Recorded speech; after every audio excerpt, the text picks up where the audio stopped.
Hello, everyone. We're going to get started. Sorry, I had to take, we have virtual people joining us, so I'm juggling two audiences.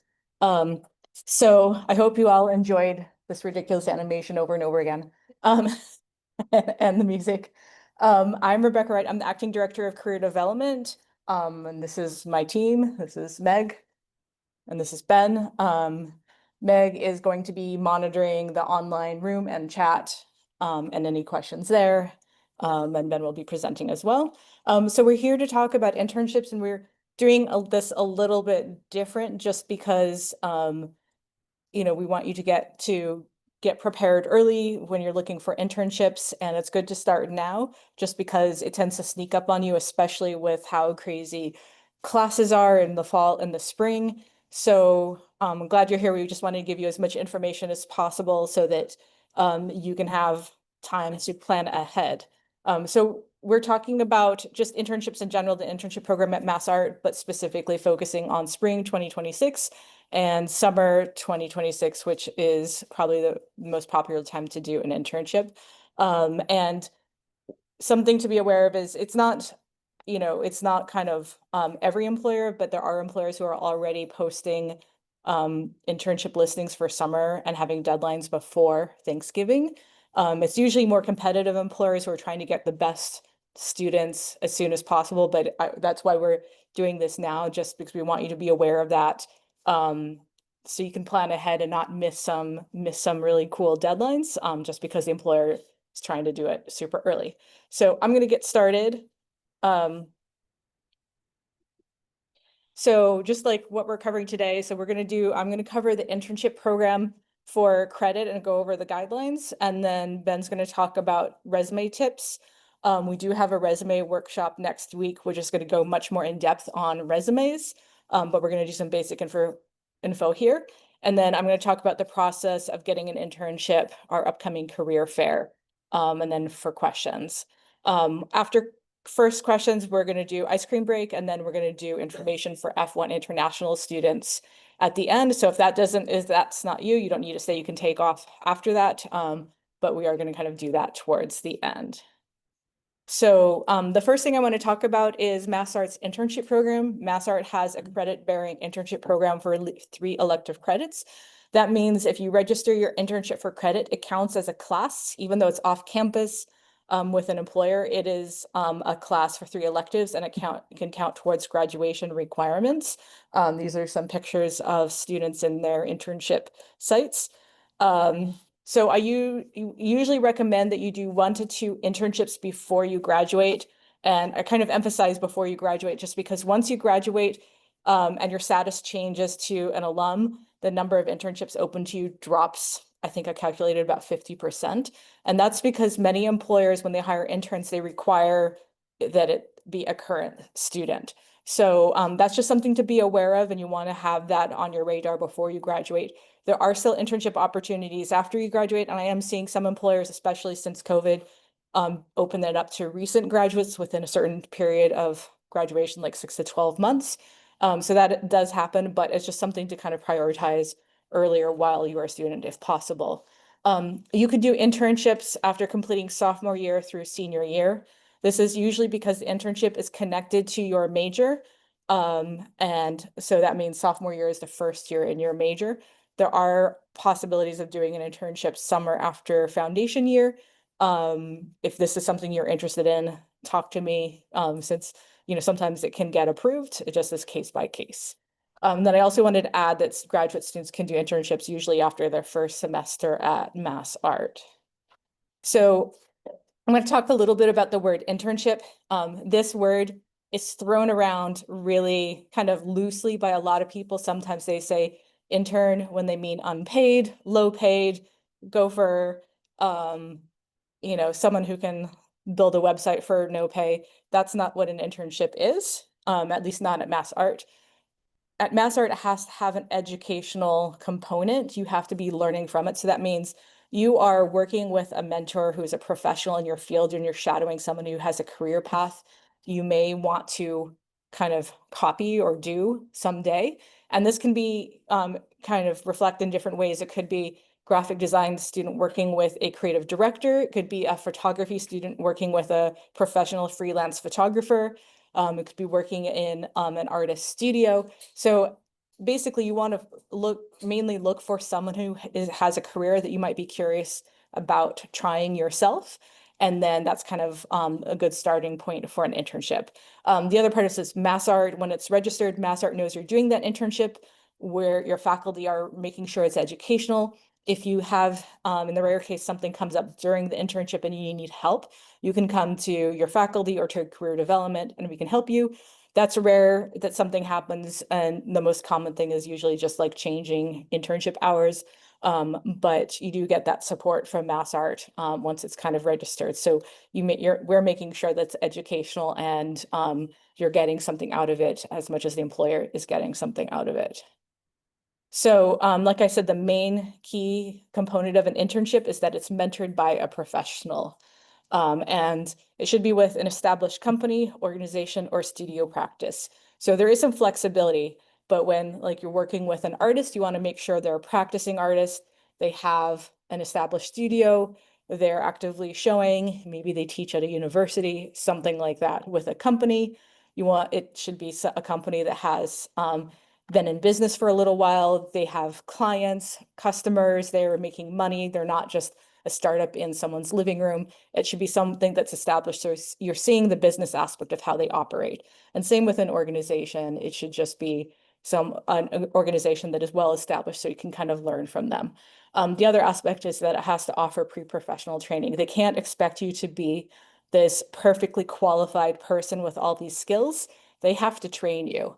It's a learning experience. So if they wanted someone who could hit the ground running and had this long list of qualifications, they would need to offer it as a paid job.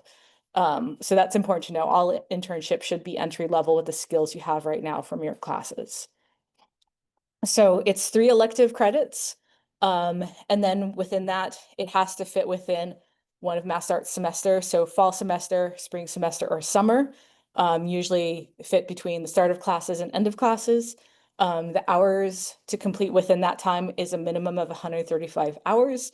You can do more than that. It's not additional credit, but as long as you meet that minimum, it qualifies. And then the schedule is flexible. So like if you're doing a summer internship on a film production and it's only shooting for 6 weeks, you can do that. You don't have to do it for the full 15 weeks of the summer, as long as you meet the minimum hour. So there's a little bit of flexibility because sometimes opportunities kind of vary, especially in like creative industries. Money also is obviously going to be very important for doing an internship. You can get credit for either a paid or an unpaid internship. And there are many internships that are paid. You shouldn't assume that internships are unpaid. There are some, but I think that there's probably more paid internships than you might realize. It's employer who usually decides if the internship is paid or unpaid, and it kind of varies by industry. So there are some industries that do usually less lucrative that might not be able to pay, but also you don't want to assume that because sometimes that varies. The other thing is that if you're doing your BFA student registering a summer internship for credit, there is no charge for registering it for credit over the summer. So that's another thing to keep in mind. So the deadlines are going to be very important. So once an internship is for credit, the deadline is very important, just like registering for classes. Registering for an internship, it has to be registered by the internship deadline of the semester. That's usually the add drop deadline, the same time. The only exception is summer, which doesn't have an add drop deadline. It's June 15th. The other thing to be aware of is if we have internship awards, there's the deadline to register a summer internship is usually a little earlier just because the fiscal kind of calendar needs to be wrapped up at a certain time. So if you want to be in consideration for internship awards, aim to have your summer internship confirmed and registered by May 22nd. And we'll talk more about that in a little bit, but this is just something to be aware of. If you go through a whole semester and then at the end you're like, oh, I really could have used that credit, it's too late to add it. You really have to register at the start of the semester and the start of the internship. There's not flexibility. There's flexibility on other things, but not flexibility on that. So why register for credit? So you may not need 3 elective credits. But you can get extra credits if you want. If you register, you get the support from MassArt. Your faculty are aware you're doing the internship. Career development, we're aware you're doing the internship. There's also some formalized feedback and documentation from your experience, coming from you, from your supervisor. And then also when it comes to the internship awards, that will always be connected to credits. So to be in consideration for any internship awards, registration is required. And then F1 international students are required to register internships for credit. So I'm going to turn this over to Ben.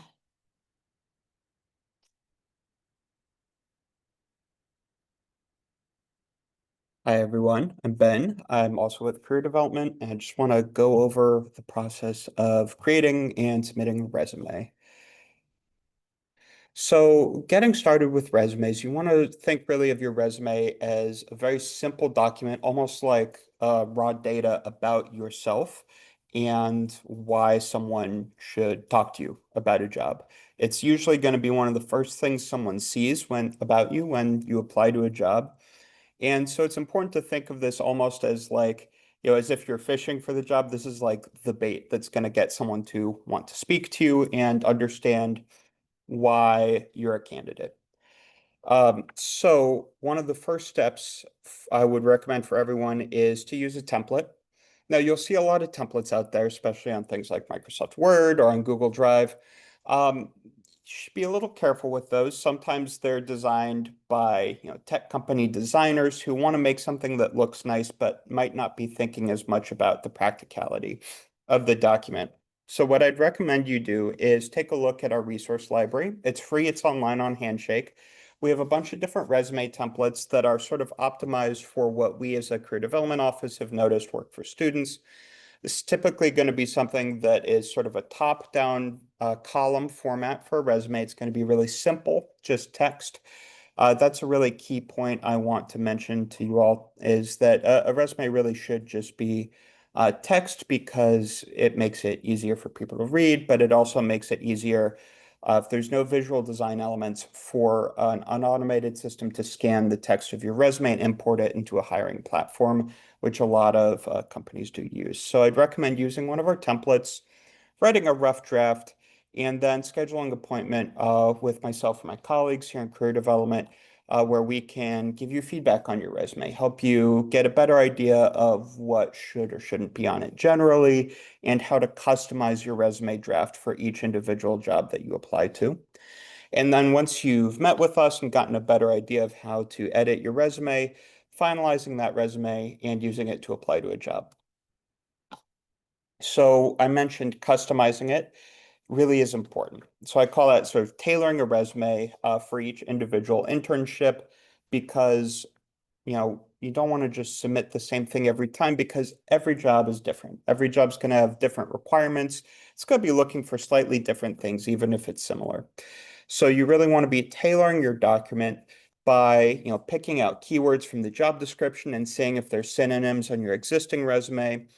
Perhaps you have prior work experience or activities from school that are more relevant for some internships than for others, and you can sort of pick and choose what you highlight on your resume. It's also important just to make sure you're always demonstrating the skills that are relevant to the job and you're demonstrating the work that you've done most recently or currently as well. And then again, just choosing a really simple text-based format is going to go a long way to helping make sure that human eyes see your resume, regardless of the size of the organization that you're applying to. Another thing that people ask about a lot is cover letters, and my answer is always yes, you should always write a cover letter. I know that sounds like a lot. There is a caveat, which is if an organization specifically says we only want a resume, not a cover letter, you're not going to see that very much. But if they do say that, you should always default to what the place you want to internet is asking for. But in general, you're going to want to write a cover letter. This should also be customized for each application, introducing yourself and explaining why you're interested in the position. You want to just be sure you're showing that you know what they're looking for. I'd also say the cover letter is an important opportunity to show that you've taken that extra step to look a little bit more into the employer beyond what's in the job description. Things like addressing it to a specific person by name can be really helpful, as well as referencing the organization or employer's mission statement, just really showing them that you care about this job and that you're someone that they should be talking to. The cover letter should always be a PDF format. Sometimes people include it in the body text of the email too, but for both of these documents, these are things that should be no more than a page each and should be submitted as PDF documents unless someone asks you to do something different than that. And at the end of the day, another important thing to do is package yourself. And this means sort of creating a simple brand identity. Not really going above and beyond, but really just making it clear that this is you. So an easy way to do that, you'll see here, is using the same header on each document. So that can just be your name, your contact info, maybe a portfolio link, and just using that same exact header on both documents can really go a long way to making sure that people know that both documents are yours, things aren't getting mixed up, and they really, you're hammering home your name and that they should contact you. You may also sometimes be asked to submit samples of your work. So I know that in a lot of majors here at MassArt, you'll work on a portfolio, a more formal artistic portfolio during your senior year. That doesn't mean you have to wait till senior year to apply to jobs that require work samples. What you can do is make a really simple portfolio. Doesn't have to be anything fancy. The key here is that you're going to show a few really high quality professional examples of your work, that they're, likely images or video files, and that they're going to be publicly accessible on an internet link. There's some platforms that make it really easy to make portfolios like this, like Behance. Sometimes students will create their own websites. You may even choose to use a social media profile like Instagram. I will say if you do that, just make sure that it's purely professional content and that it's curated. But the most important thing is that it's a publicly available online link that shows a few discrete professional examples of your work, that you're able to shorten that link using something like TinyURL or another URL shortening service, and that you can just include that link in the header of your resume and cover letter to provide a quick and easy way for people to access samples of your work. Likewise, if sometimes on an application form, internship offers will ask for a link to a portfolio, you can just input that link there as well. It's also important to include examples of your process if available and to use captions when you can, both to describe it and also to make your portfolio generally more accessible. And then here's some examples of how this works year by year. Your faculty are generally going to be the best resource for portfolio. But it's just important to think about generally, when you're a sophomore, you're just going to want to be demonstrating your understanding of basic skills, things like process work, sketchbooks.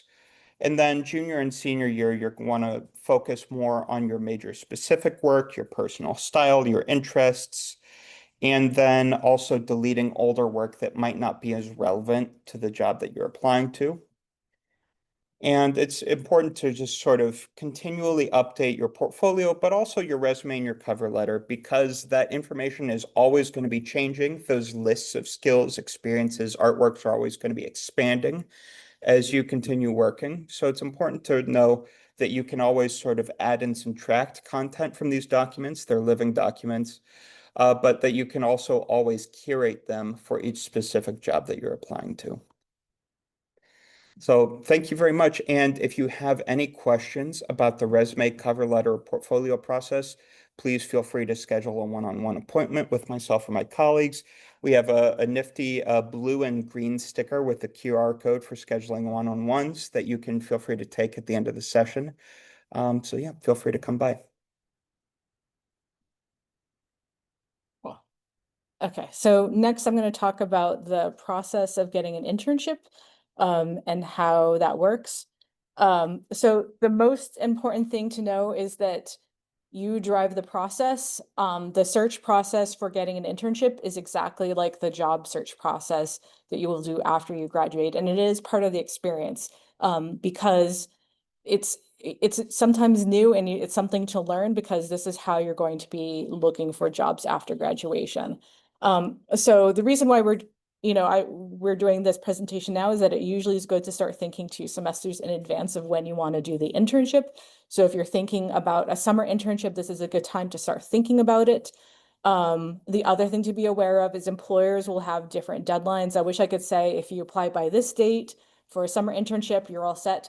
That's not the case. Employers have deadlines all the way from now through probably April next year for summer internships. So it varies, but it's better to be ready. And that way, if you see something come up, you have your resume done and you can just jump on the opportunity. So that's why getting ready early is going to be helpful to you. The other thing that takes a little time, especially your first time when it comes to applying for an internship, is understanding what employers want. I know when you write a resume, you're thinking, okay, I'm just going to list everything I do, and they'll just see something in it. But what kind of changes it up is you start thinking about what the employer is looking for, what they want to see, and then adapting your resume to that. And that shift is going to be really valuable. And it takes time to understand, but that's what's going to help you move you forward in the application process. The other thing to be aware of is that when you apply for internships, you're going to be competing with students from other schools who are also applying for internships. So, I mean, it's a little bit scary, but it's just a real part of the process. So that's why it's also important to start a little bit earlier, because in a lot of cases, the early bird does get the worm. And so the more on top of it you are, the more chance of success. So I'd probably say we're in semester 1. So if you're here, you're already starting to prepare and plan. So info, that's going to the internship info session, maybe starting your resume, starting to collect samples of your work. That's optional depending on what you're applying for, and starting to research what opportunities you might want to apply for. So that's kind of where you should be right now. And then kind of later in the semester, you start moving to looking at what deadlines are there, what opportunities are being posted, starting to apply for things, researching more opportunities in areas you're interested in. Maybe you're updating your resume because you see they're asking for something you have and you haven't put it on your resume yet. So that's kind of where you're going to be kind of later in the semester and over winter break. In the spring semester, it's really when you start hopefully getting some interviews. You're still applying, but maybe you start getting closer to finalizing an internship. A lot of employers will start finalizing things around April. Not all, some might start the hiring process in April. It varies, but that's kind of roughly when that starts. And then around May, you apply for credit and register, and then you start the internship in the summer. So that's kind of what the timeline might look like. We do have kind of this handout with all the deadlines up front that you can take at the end of the session. But like if you're thinking for a summer internship, now is the time to prepare and apply starting October through January. There's usually kind of a peak of application or internship postings in October. But there's kind of more coming over the winter break. And then you can start registering a spring internship starting October 27th. And then the deadline is February 3rd to register for credit. So that's kind of how a spring internship timeline goes. For summer, I divided this into 2 categories just because, like I mentioned earlier, when people came in, there are some employers who are trying to be competitive and hire very early. I call it the competitive timeline. These are kind of big companies that you probably have heard of, like Mattel, things like that. They might be posting opportunities in September through February, and they may have deadlines somewhere like between now and February. So they do start earlier. They do have a longer application process. So that's something to just be aware of. That may not be all of your kind of area of interest. There is kind of the bulk of internships typically are posted in kind of January, February, March through April. So that's like the highest peak of when most employers are hiring. So generally now is a good time to start preparing for applying for a summer internship, because those postings are going to start coming up early in the next semester. And then registration opens March 23rd. And like I said, for internship awards, May 22nd would be the deadline. You'd want to finalize your internship for that, but you could still register for credit through June 15th. Okay, so it might kind of seem overwhelming, but we are here to help you with each step of the way. So that's what career development does. So if you need help with internship advising, where should you intern, what have students done before, you can meet with us and talk about it. You can schedule a one-on-one appointment with one of us. If you want help with your resume, that's usually the first step, and I'd probably just recommend you all start there. First thing, we have two options. You can make appointments with us, with our staff, to do resume critiques. We also have a new program called Career Pairs. These are fellow students who have drop-in hours, and I'll show you where those are posted, and you can drop in anytime that they have hours and get feedback on your resume. And so that's just like a no stress, anytime, stop by and get some input on your resume. We also have job and internship listings on Handshake. We manage the credit-bearing internship program. So when it comes to registering your internship for credit, we're the office you talk to. We do workshops and events throughout the year to kind of help you connect to internships and jobs, including career fairs and employer portfolio reviews. So I wanted to kind of share some data just to kind of that is helpful. So this is a chart of how other Mass Art students found their internship. I think it's key to kind of understand this, that 34% of students found their internship through networking. And networking is really just finding connections through people you know. So that's faculty, your friends, alumni, sometimes family. So that's something to kind of be aware of, is sometimes, that's your best resource, is the people you know at Mass Art. The next number of places students found internships is through Handshake posting. So 26% of students found their internship through a Handshake posting. So I would recommend, you can look on other job boards as well for opportunities, but still keep looking on Handshake, because there's quite a few things and they're posted specifically for Mass Art students. And so it's definitely a good resource. And then, hold on, let me move this. There's another 20% that researched and found internships on their own. So that might be knowing a company out there, reaching out to them, asking if they would be open to having an intern. There's another section, this included things like career fairs, portfolio reviews, an employer or a visitor coming to class, as other sort of resources, which sometimes kind of fall in that networking category, but you don't always see it as networking. So I just want to give you some insight on how students are finding their internships, because there's no one way to do it. Sometimes you might be applying to a posting on Handshake, but then you might be talking to a faculty member, and maybe you met an alum at an event and they seemed interesting. So there's different ways you can find opportunities. So going to Handshake postings, so you definitely want to use that. Some data I do want to share with you is 90% of the internships we post on Handshake are paid. And this is good to know. I also want to say that Handshake, because it's a posting system, it does tend to attract companies who have the means and resources to post opportunities. So there are going to be a lot of artists and designers who might take interns who may not be posting on Handshake. So that's just something to keep in mind.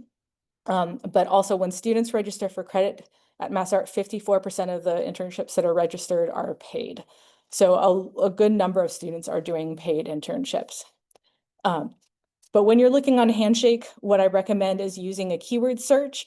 So that means not just typing in your major, but you can type in what might be in the job description, like software, like Illustrator, CAD, museum, studio. You can try different keywords to kind of see what you get, and the keyword search is going to comb the whole job description for that word. I recommend you always read the full job description, and sometimes it's kind of hidden. You want to expand that. And also set up job alerts. We get new postings every single week from Handshake, and we are going through them and making sure they're curated for you. So we're getting rid of anything that's not art and design related or things that are kind of sketchy. But if you set up a job alert, you're going to get an alert for things with your keywords new stuff comes in. And like I said, there are times where we have a lot of postings and then there's quiet times, but if you set a job alert, you're going to get notified when new stuff comes in. And then I also recommend always applying early. So on job postings on Handshake, but also other boards, you'll see like apply by a certain date. I recommend fighting the tendency that we all have to wait until the last hour to apply. Just because employers post a date, that doesn't mean they're going to wait until that date to review applications. They might have it up for a month or two, but maybe review the first resumes they get in the first couple weeks and hire, and then they forget to take the posting down. As much as I hate that, it does happen. There are places that may wait till the deadline, but you never know. So I recommend whenever possible applying early. And then also just being aware that postings are often posted at other schools as well. So just know that, you know, there are other students who are applying as well. So you can scan this, but I'll actually take this moment to share where this is. Do you want a moment to scan it? So we have on our website a list of where every single student has interned before, and it's by major. And we do this because what you see in Handshake is kind of people currently hiring, but to see what students are actually doing is really insightful. And there are employers who don't always post on Handshake. And so this is another way to find basically referrals to employers who've hired Mass Arts students, and you can reach out to them. So I'm going to take a moment to share that. So if you go to the career development website on Mass Art Connect and go to the Internships for Credit section, this will have all the information about internships that I've gone over, but I put the list of where students have interned on this right link, and it's a spreadsheet. We updated it just this summer, and it has the past 6 years. So you can see everything by major. And I also recommend looking at your major, but also looking at similar majors. So if you're 2D, looking at illustration, if you're animation, looking at illustration, you don't have to be stuck in your major. And you'll also see like a lot of overlap of internships and majors. But this will be really helpful to kind of see what other students are doing and get an idea of the types of internships. While I'm here, I'll go back and show you a few other things on this page. So if you're on our Connect page, we have a section on finding an internship. This will kind of give you some more resources, the guidelines, how to register for credit. I mentioned drop-in hours for resumes on our career development page on Connect. If you scroll down to our contact information, it lists the drop-in hours here, and we'll be having more information going out. These are with the career pairs and when you can drop in for a resume critique.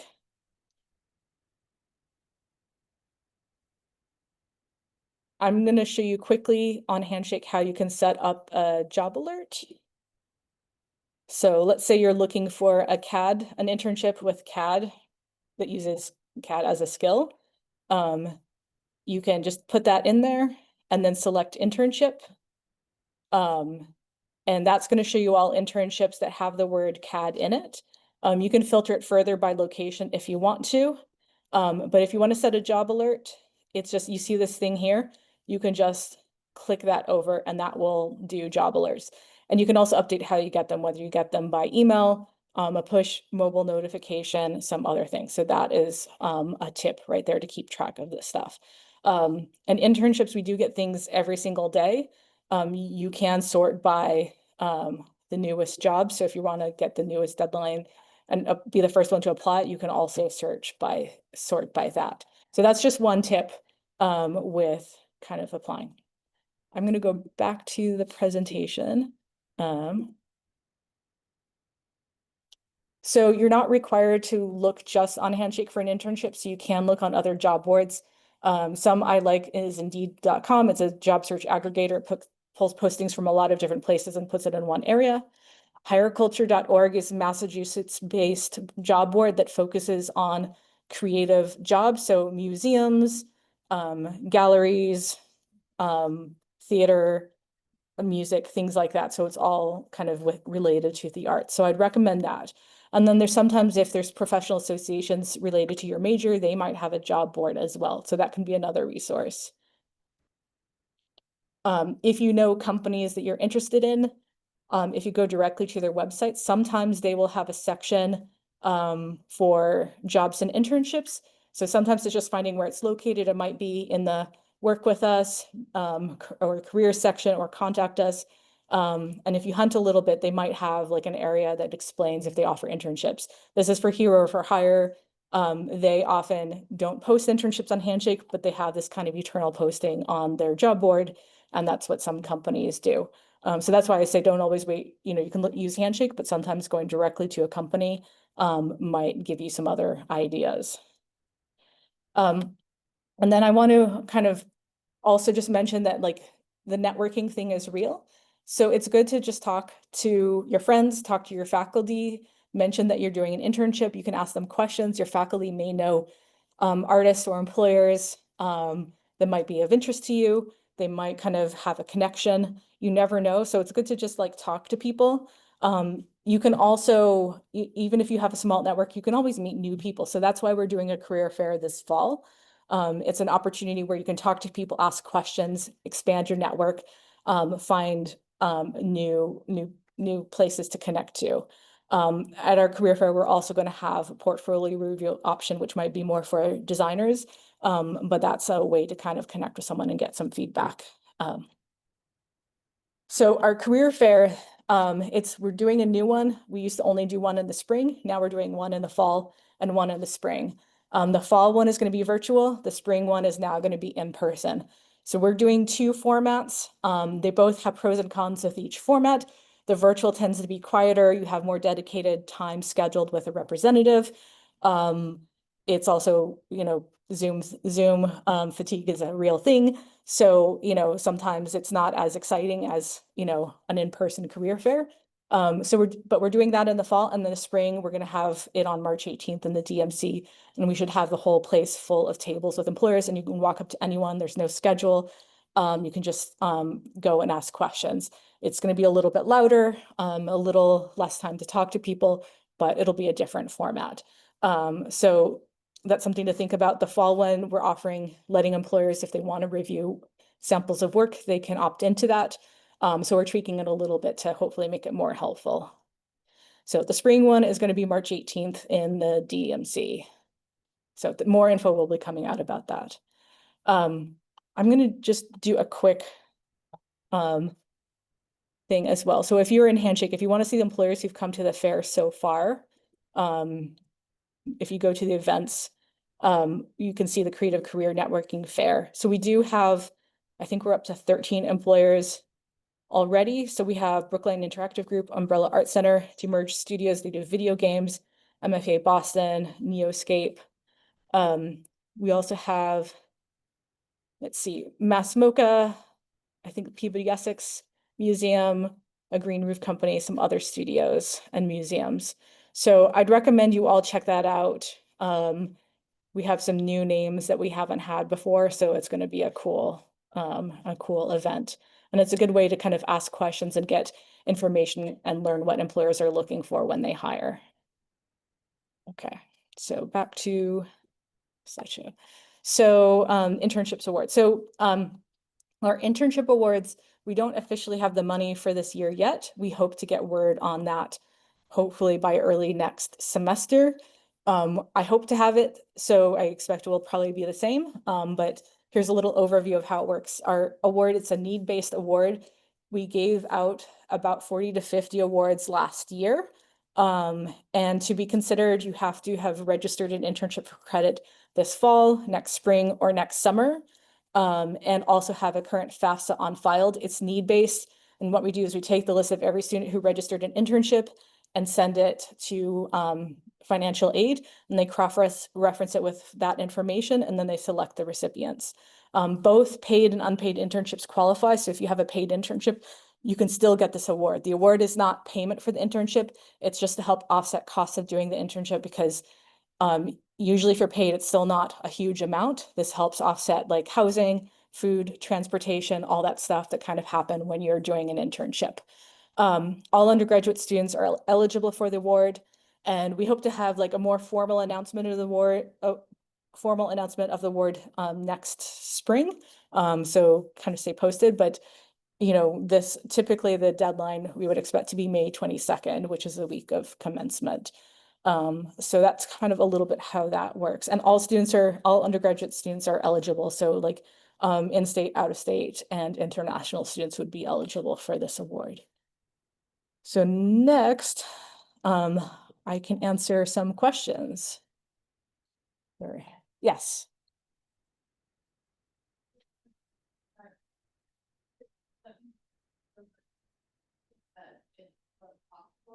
Now's a good time to start for spring as well.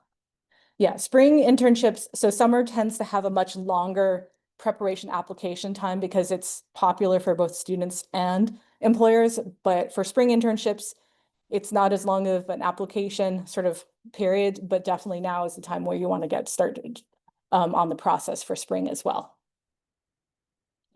Yeah.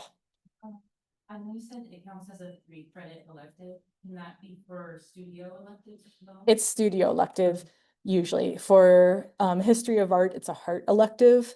And if you have questions about specific majors, you can ask me, but that's usually what it is. Yes.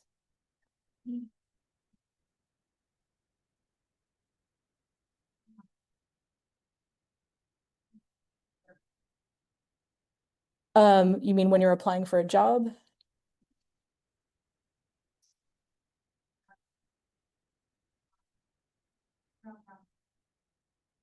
Yeah.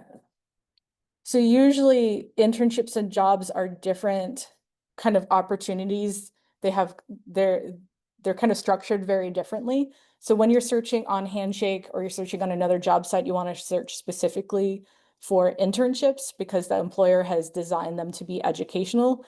Jobs tend to be more, an employer has a need and they're not going to take time to train. They just want someone who's qualified who can just come and do that.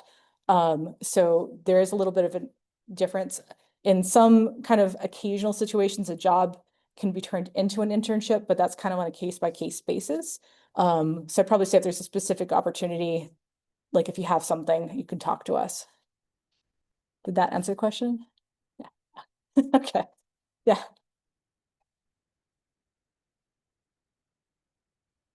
You said the email company probably were interested in working with them to see if they were interested in having them as an intern.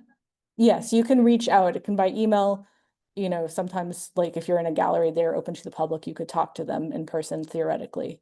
But yeah, you can reach out and propose it. I recommend researching them and having like an idea of what an internship might do. So you kind of give them a little bit of a picture of what you hope to do and help them with.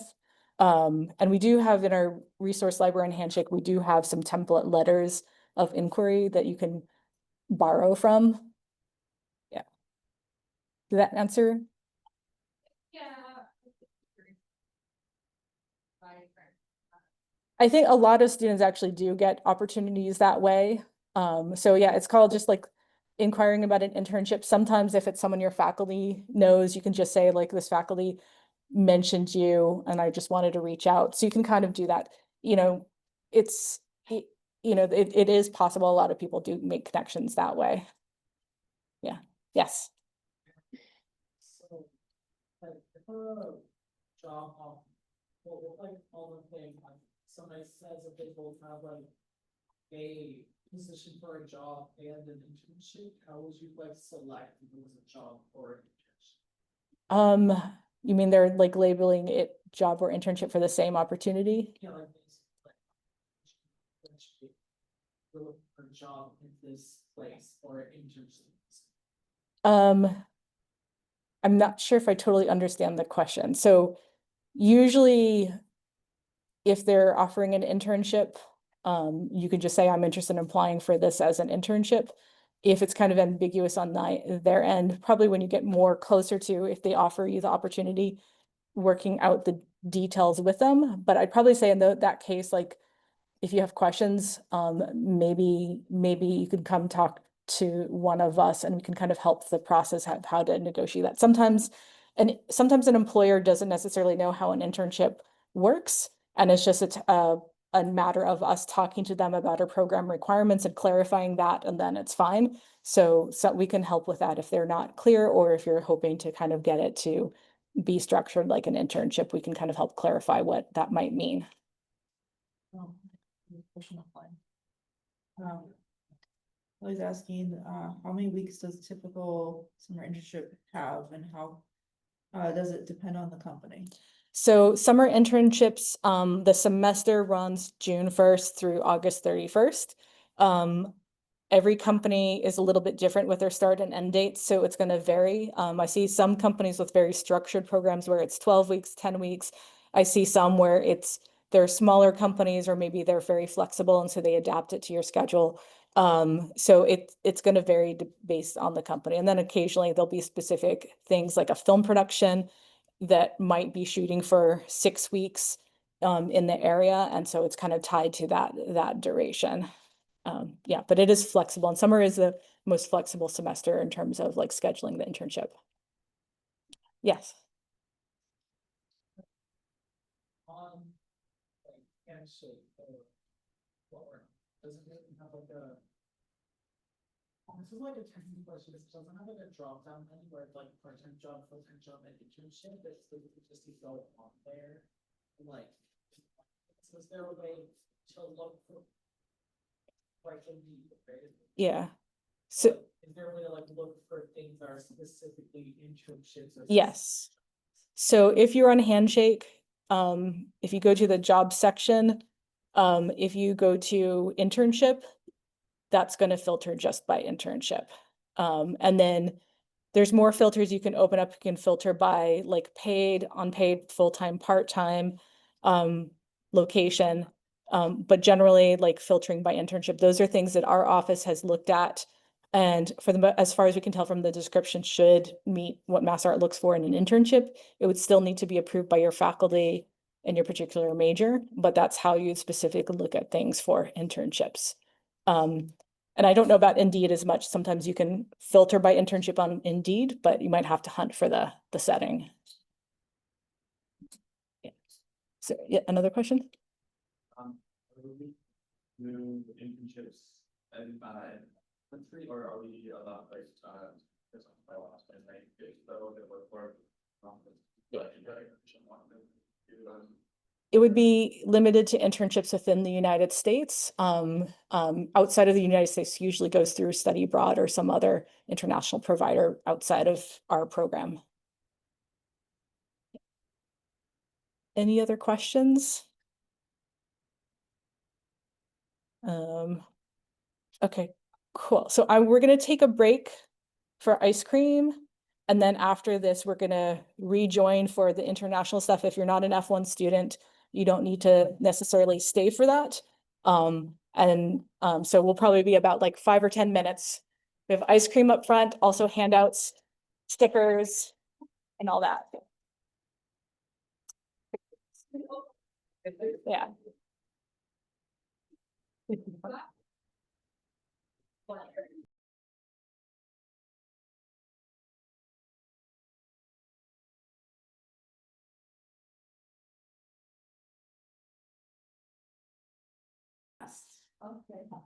All right, so I'm talking to people who are in here, but also anyone who's online or maybe watching this later on as recording. This is information specific to F1 international students regarding internships and what's called CPT authorization, which is essentially the work authorization part of the internship experience. Trying to, oops. So CPT, as I just said, is essentially the legal authorization for the work experience that you're doing as an internship. And the requirement, according to immigration law, is that has to be an integral part of the academic curriculum. So the way this is defined at MassArt is that you need to register for the 3-credit internship course. You need to have a job offer. You can be paid, and BFA, F1 international students are all eligible and encouraged to apply for the $2,000 internship award. You would apply for CPT and course registration via Handshake, using the process that Rebecca in career development has so carefully outlined for us throughout this presentation. And then the International Student Advisor, myself, will approve the CPT as part of the Handshake application.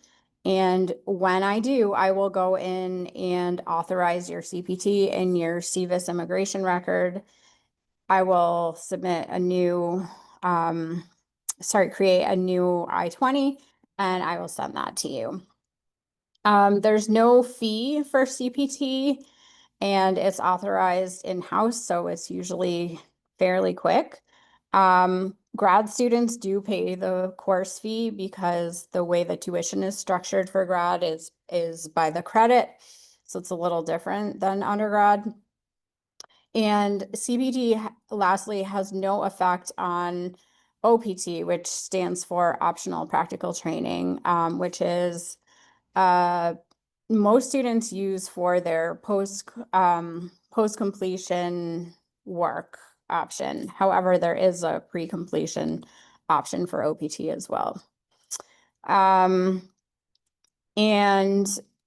lastly, CPT internships, we love that they're paid, but they are not intended at all to be a way to support yourself if you're having financial difficulties.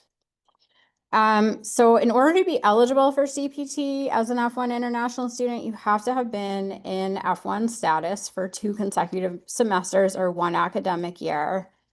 This means for students who began their program this fall, you will all be eligible to apply for CPT in the summer, and you can start your search for internships in the spring. You also have to have received an internship offer with a specified start and end date and the approximate number of hours per week. You need to be able to show the internship placement is an integral part of your academic program. And the way this is verified is through the MassArt Career Development Office, and that it will be registered for academic credit.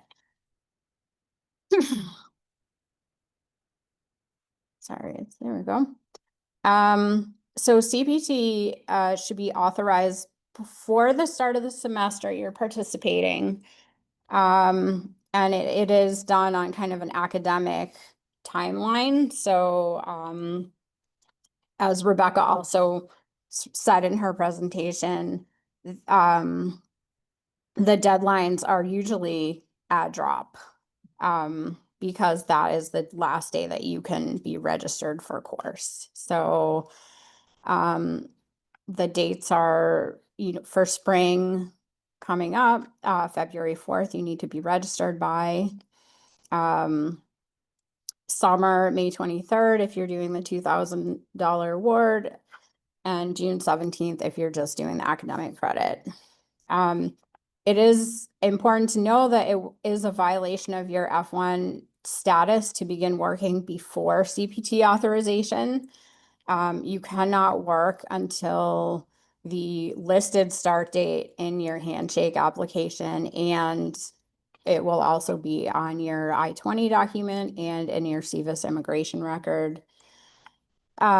Essentially, you apply for the internship registration through Handshake, following the process that Rebecca has outlined. There's a box that you can check that you're an F1 international student. And all that does is send me the application as a signatory on it. I receive it, and then I authorize it. I'll send you a new I-20. That is what you'll use to prove your work eligibility to your employer. So I just went through these, but here's another screenshot of the internship process timeline. And then lastly, I'll just talk about some frequently asked questions that I got a lot from international students. So it'll be great to have this recorded. So the first question I get is, what if I want to do an internship, but I'm not receiving academic credit for it, or it's not required for my curriculum?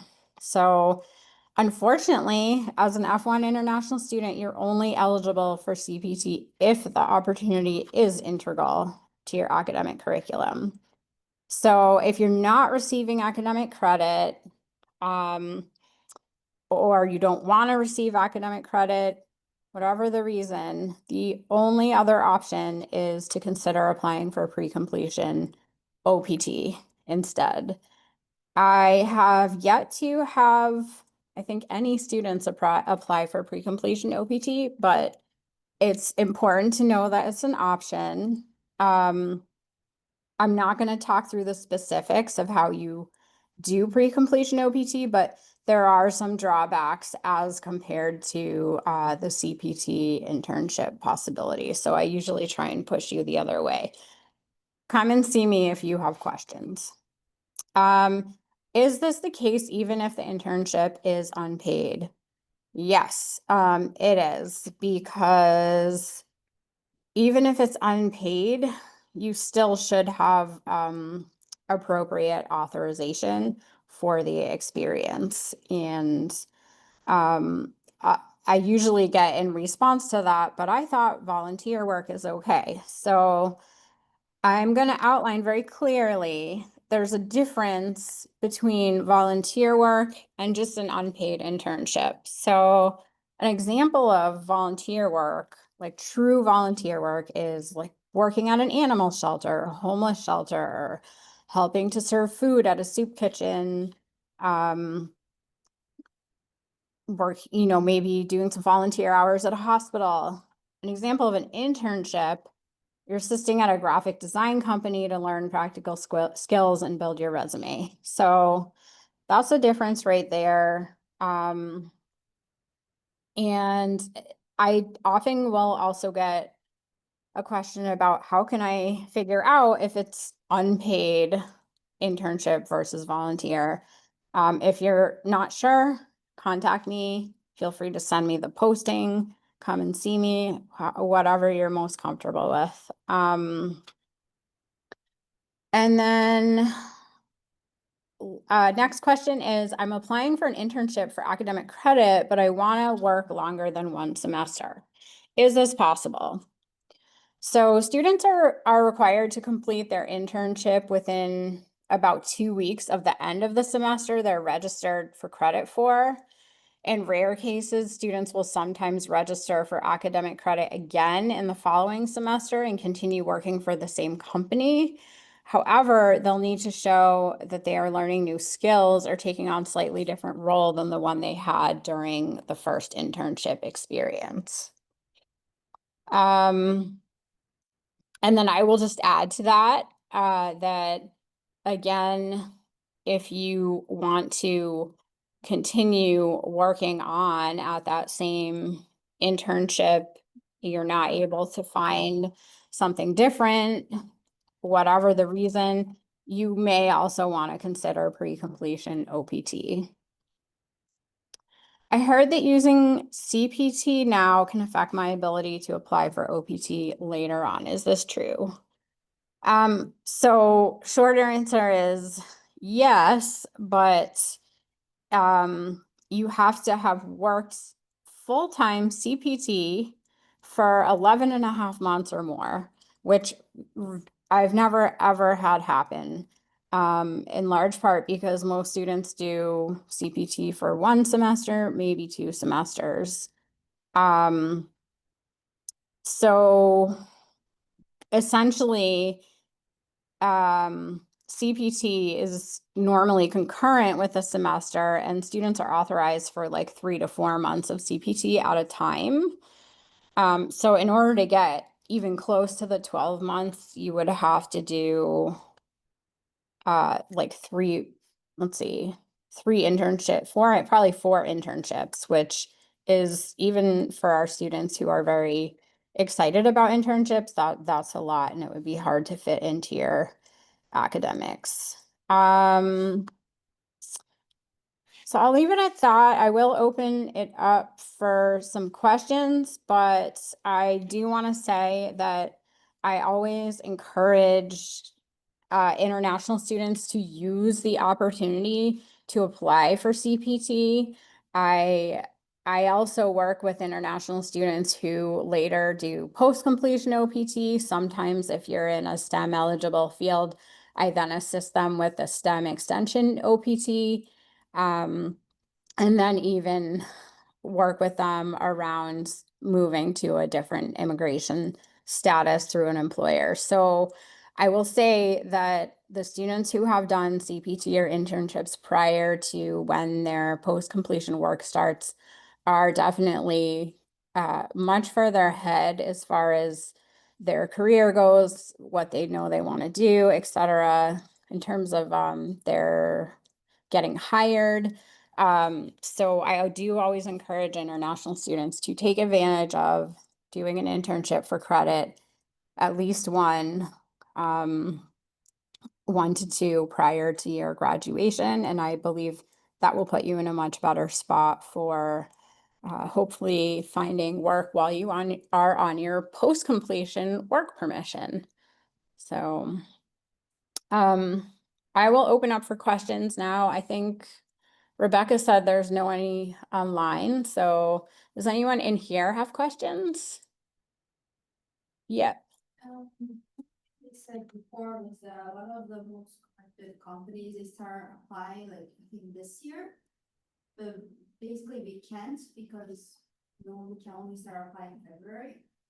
Is that right? Sorry, the question was that the most competitive companies are telling you to apply right now? Yeah, October.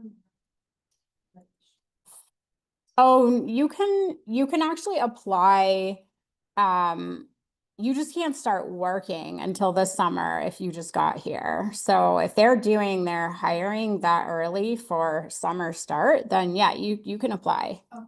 Yep. Any other questions? No? Okay. All right, we'll wrap it up here. Thanks, everybody.